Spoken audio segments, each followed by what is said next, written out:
you would need a public company. It would need to be exclusively invested in Bitcoin.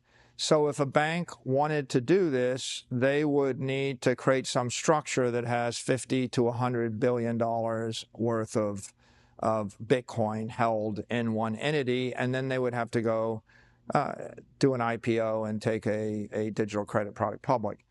If they were to do that, we would welcome that, because that would mean that another big company is buying $100 billion of Bitcoin, and I think that would be good for everybody in the Bitcoin space. If that were to happen, our Bitcoin price would go through the roof. We would end up inheriting another $50 or $100 billion worth of Bitcoin on our balance sheet in short order. Right? Yeah. So it's not a bad thing if they copy us. It's just unlikely that they will, because if you're a bank, your choice would be, I can invest $100 billion and create my own digital credit instrument like STRC, or I can offer digital money accounts to all of my customers to pay 8%, and I can power it with STRC, and I can keep 200 or 300 basis points of the money. So I could collect $100 billion or $1 trillion of other people's money. I could make $3 to $30 billion a year with no risk. Right.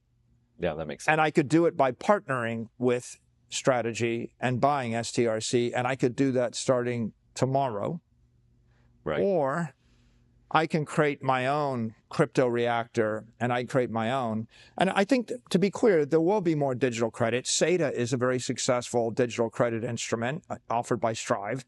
It's not as big as us. It won't have the same amount of liquidity.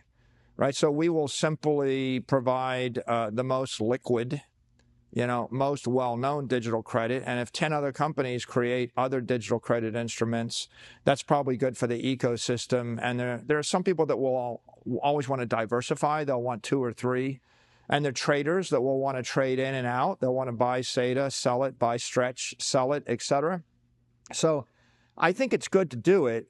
I just think that the real key here is, if you want to create the ideal credit instrument, you would like to sell $10 billion of it, and that means you need to back it with $50 billion of equity capital.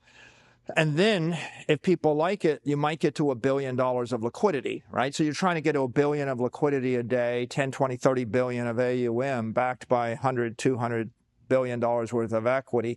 It's a scale business, and we happen to be fortunate enough to have entered the business early and inadvertently created the scale, which now is a big competitive advantage for us.